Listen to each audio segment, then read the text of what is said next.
insane EVs, the Aston Martin of the gods, and an update to perhaps the most iconic vehicle of all time. Those are just a few of the exciting new cars hitting roads in 2023 and beyond. As recently as 2017, former Ferrari CEO Sergio Marchionne said unequivocally that there would be no SUV wearing a prancing horse badge. Now that 2023 is here, perhaps Sergio has a bit of egg on his face, but he probably doesn't mind. According to Fortune, the all-new 2023 Purosangue SUV is first and foremost not an SUV. According to current CEO Benedetto Vigna, it's a Ferrari. Whether you want to call it an SUV or not, it's impressive and appears to be worthy of wearing the Ferrari badge. Then again, despite its beltline, oversized wheels, and slightly taller ride height, Road & Track says that it doesn't feel like an SUV. It feels like a Ferrari. This new model is powered by a 715 horsepower, 6.5-liter V12, putting its power to all four wheels through an 8-speed dual-clutch transmission. The all-wheel drive system and suspension are actively controlled by Ferrari's highly sophisticated control system, including its side slip control 8.0 software. In short, it puts the power to the ground and keeps it there. Most importantly, it's a beautiful machine. It carries many of the latest Ferrari hallmarks and design language from across the line, but balances it with its beefier proportions well. Unsurprisingly, the price is steep at $375,000, but it doesn't matter anyway. As Fox Business reports, it's already sold out for the first 2 years. Hyundai is really on a tear lately. The company has accelerated its development and built its reputation as a leader in its field, producing some of the best cars available while remaining affordable. Its all-electric Ioniq 5 has already won Motor Trend's SUV of the Year award, being the first EV to do so. How'd you find me? My Ned sense. But also, time to face your destiny. What? And Hyundai is following up that model with an equally clever Ioniq 6 sedan. The Ioniq 6 shape uses more curves and sweeping arcs in contrast to the straight cuts and angles of the Ioniq 5. It's the kind of styling likely to be polarizing, with love it or hate it opinions. Everything below the surface is shared with the Ioniq 5 and will be available in a 225 horsepower single motor or 320 horsepower dual motor version, according to Car and Driver. The preliminary range estimate will be 340 miles, which is an impressive figure, especially considering this will be a $44,000 car with base model options selected. Like many similar cars, the interior is minimalist, and one of the complaints from Car and Driver reviewers is the overabundance of digital controls, eliminating buttons and switches with tactile feedback. Still, based on the excellent Ioniq 5 already on sale, this model should also set Hyundai's electron-heavy course in the right direction. Toyota has long been known for being a relatively conservative company that builds its reputation on its excellent build quality and cars that work as advertised. Although it has built memorable performance cars, the bulk of its production is sensible transportation. However, management within the company has let loose a little bit and allowed its in-house tuning group, Gazoo Racing, to lay a few hands on the Corolla, giving us the high-performance GR Corolla for 2023. For the GR Corolla, Gazoo has tuned a tiny 1.6-liter 3-cylinder engine to crank out 300 horsepower thanks to its turbocharger and probably a bit of genuine wizardry. All copies of this car will be all-wheel drive with a 6-speed manual transmission, as a true hot hatch should. Despite being able to launch off the line like no other Corolla before it, fuel economy is excellent thanks to that 3-cylinder engine. EPA estimates are 21 miles per gallon city and 28 highway, which is less than a standard Corolla, but those are nowhere near as fun. Inside, expect to see similar quality and refinement as you would with other Corollas, but with more sport race-inspired trim. All this fun will be available for $36,995. For those who are more concerned with power than comfort, a special Morizo edition will be offered for $50,995 with a stripped-down interior, that means no rear seats, and added power. Porsche's Macan compact SUV has been with us for several years already, and it's proven to be an attractive addition to the company's offerings and a perfect companion to the larger Cayenne SUV. With the 2023 model year, Porsche is offering a full electric version. Based on the reception and feedback of the all-electric Taycan, this should be a welcome development. The new Macan will, according to AutoWeek, share the 800-volt electric architecture of the Taycan, but is being built on new premium platform electric that will also underpin future models. Porsche is targeting charging improvements with its 800-volt system to provide the ability to charge from 5% to 80% in just 25 minutes with the right charger. Porsche has already sold more than 100,000 of its Taycan EV and is gearing up for Macan deliveries, which are not expected until 2024, according to Electrek. One of the biggest explosions in the world of sports cars for decades was the arrival of an all-new mid-engine Corvette. What had been hinted at and rumored since the 60s with a variety of concept cars and extravagant rumor mills finally came to fruition, a Corvette with the engine in the middle. Chevrolet had positioned itself to compete with the Europeans by creating a car that is as capable as cars that cost 3 or 4 times its listed price. The C8 Corvette arrived with a new V8, making 495 horsepower and plenty of other tricks to make it go fast in a straight line and not lose it in a corner. While this satiated its adoring fans for a time, more power would inevitably be in order. Now that 2023 is upon us, so is that boost of power. This is crazy! The LT6 engine is exclusive to the Z06 and makes a healthy 670 horsepower, utilizing a flat plane crankshaft along with surgical precision in the machining of the quad valve heads and final assembly. All its power comes without forced induction, using good old-fashioned American engineering and know-how to accomplish a lofty goal. The interior of the car is familiar, but the wheels and tires are both super light and very sticky. Everything combined with the electronically controlled suspension and upgraded dual clutches in the transmission makes for a very fast Corvette that will keep up with most exotics and even pass a few. For the quintessential British Grand Tourer, Aston Martin has always been on top of the list. Fast and elegant four-seaters have always been the company's forte, but it's branching out now into supercars. The company already made waves with the 1,160 horsepower Valkyrie in 2021, but also has another mid-engined beast coming out just on the heels of that car. In another nod to the people that overtook the British Isles in the later part of the first millennium, the second car is called Valhalla, the majestic hall entered by slain warriors in the afterlife. The new Aston Martin will be powered by an AMG-sourced 4-liter V8 fed by twin turbos and spinning a flat plane crank. The engine is expected to produce 812 horsepower, but that's not all. It'll also have a 400-volt hybrid system with electric motors front and rear for a combined power output of 1,012 horsepower and 738 pound-feet of torque. Gasoline power will be put to the wheel through an 8-speed dual-clutch unit, the first for an Aston. It's one thing to make a car go fast, but Aston is also making it a stunningly beautiful ride, barely sticking up off the ground and shaped such that any wisp of air will go straight over it. Furthermore, Aston Martins are known for having finely crafted interiors, and the Valhalla is no different.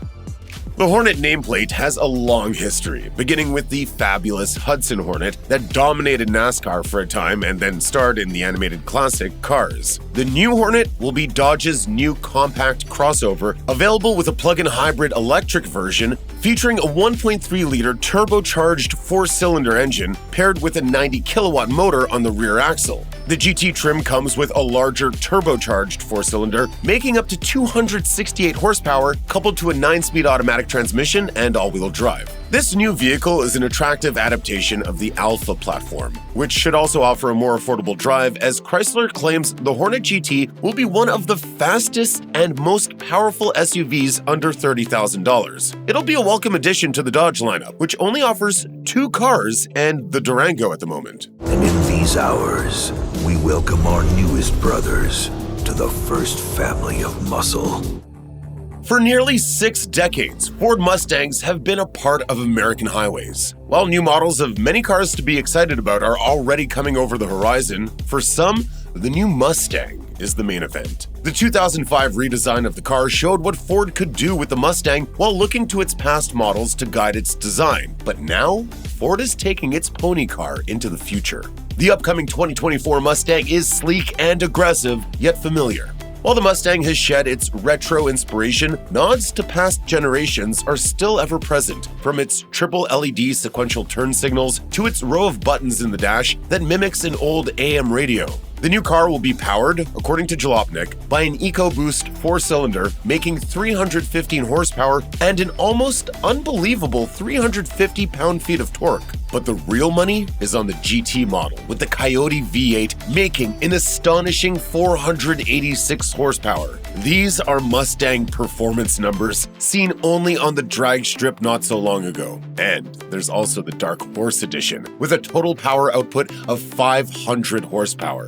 Inside, drivers will find a large screen crossing over from the gauge cluster area into the center stack for infotainment and HVAC controls, and it'll have all of Ford's most recent integrations and communications. This looks like the future of the pony car. If any existing model of a car is overdue for a redesign, it's the Nissan Z car. The outgoing 370Z debuted in 2008 and has had periodic updates with no major overhauls on design or technology. 14 years on the market unchanged is unheard of in the modern age. However, Nissan has finally done the deed, and it's delivering an all-new Z, dropping the numerical prefix from its name and updating everything. With this new Z, Nissan has decided to take a play from the retro styling look by including many cues that harken back to the original 240Z, 260Z, and 280ZX. You may need some time for the new looks to grow on you, or you may love it right away. It's that kind of car. Power is derived from a twin-turbo V6 that's been shaved down to 3 liters for this car, yet makes considerably more power than the outgoing model at 400 horsepower per Motor Trend. The interior is not a retro affair with sorely needed updates to things like the infotainment system, although it does include a nice triple gauge set on the dash that recalls of the original 240Z from 1969. Lotus has been making fantastic sports cars for decades as an underdog boutique automaker, although its engineering capabilities have always been among the best. The company has built its reputation on small and agile cars that gain a speed advantage not by stuffing giant engines under the bonnet, but by maintaining founder Colin Chapman's mantra of simplify, then add lightness. While Lotus history is full of phenomenal sports cars, its future looks rather different. Automotive News Europe reported that Lotus finalized a strategy to convert its production to making 100% electric vehicles by the end of the 2020s. The first of these is the all-electric Evija. For its first time out making an electric hypercar, Lotus is pulling no punches. While its shape and setup are not unlike many mid-engine cars the company has made in the past, the Evija has almost 2,000 horsepower of forward motion. Expect to see these on the roads later in 2023. Although with just 130 examples, which are already sold out, being made at a cost of more than $2 million, sightings will be exceedingly rare. In its relatively short history, Tesla has already built a reputation for announcing new models with radical and novel features long before they ever hit the streets, driven by paying customers. Since 2017, people have been waiting with bated breath for the follow-up to the original Tesla Roadster, which is essentially a second-generation car, but with a rather long hiatus between. The 2017 concept was announced with some lofty performance goals, including a top speed of over 250 miles per hour, 1.9 second 0 to 60 time, and an 8.8 second quarter mile, according to Car and Driver. That is fast. Be faster than that jet over there. The prototype has been on display intermittently since 2017, showing the public what the car will look like. Production versions are not likely to stray far from the prototype, which is a good thing, as it looks sharp and carries Tesla design language throughout. Confirmed details about production models are murky, but Top Electric SUV lists the prototype as having all-wheel drive with torque vectoring, and the battery pack will utilize the new 4680 battery cell. The range is estimated at an impressive 620 miles, supported by 350 kilowatt DC charging. The takeaway is that it looks cool, and it'll undoubtedly be fast, although superb quality control is not guaranteed. This car in production form will see the light of day, but it just may take longer than you want to wait. Cadillac is another marque that has announced a shift to all-electric drive over the next few years, and that includes at least one ultra-luxe sedan that looks as though it'll rival anything coming from Europe. Cadillac's advantage in shifting to electric cars over its competitors is access to the GM Ultium EV platform. This new platform gives automakers the ability to build a diverse array of vehicles using the same platform in different configurations. Production-ready prototypes have been shown by Cadillac, and it appears the Celestiq will set a new standard for American luxury. According to GM Authority, Ultium Power will deliver 600 horsepower and 640 pound-feet of torque. The electric skateboard will take advantage of Cadillac's magnetic ride control, and all four wheels will drive the car with an advanced all-wheel drive system. While this will be a fast car, the interior is where it will shine. A 55-inch screen spreads across the entire dashboard and includes digital blinds to prevent the driver from being distracted by what's displayed on the passenger side. The rest of the interior will be a mix of the finest materials in what looks like a car to rival the opulence of V16 Cadillacs of the 30s. The vast amount of technology and ultra-fine craftsmanship of this car looks to be among the best in the world, which should be expected as its price is set at $300,000, making it the most expensive Cadillac ever. Lotus is going all in on electric cars in a big way. Not only has the company created its first insanely high-powered hypercar, but it's also creating an SUV based on its new EV technology. The 2023 Eletre has already rolled off the production line, with full production ramping up in late 2023. Inside EVs tells us this car is a dual motor with 591 horsepower and offers an estimated 370 miles of range. However, more powerful variants are in the works. Lotus announced this vehicle as the world's first electric hyper SUV. The interior is described as a digital cockpit centered on an all-new Lotus Hyper OS built on the Unreal Engine technology from gaming. The in-car experience will be further enhanced by the integrated Dolby Atmos audio system, making the Eletre an immersive driving experience. Lotus has clearly put a lot of thought into bringing its first SUV to market and wants to put its best foot forward. Much more information is to come about this in the coming months, but it'll be available at a price of just over $100,000. The electrification of Volkswagen is happening rapidly. Plans have already been set into motion to phase out gasoline engines completely, and the ID4 is already on the streets. Next up for 2024 is the return of the VW microbus rolling on an electric platform. The revival of the VW bus has been desired by VW fans for many years. The ID Buzz helps to bring that part of the company's history back around. It really has the spirit of the old buses. It feels, when you see it out the corner of your eye, it does the same thing to you, I think. While the old bus can be looked upon through the lens of nostalgia, it was unbearably slow, handled like a rolling refrigerator, and could be described as unsafe, but that word just scratches the surface. This new microbus will be thoroughly modern, with the instant torque on demand from its electric drivetrain. By the time an ID Buzz arrives in American showrooms, it'll be nearly a foot longer than the Euro spec and have a power boost to 295 horsepower, which is welcome news. It'll seat 6 or 7 passengers and share many features and characteristics of the ID4. It'll be interesting to see what will eventually be released. The basics will be the same, and the looks are extremely similar, and we should start seeing more activity surrounding its debut in the next 6 months. Whether this will be a sufficient successor to the much-loved microbus is yet to be determined.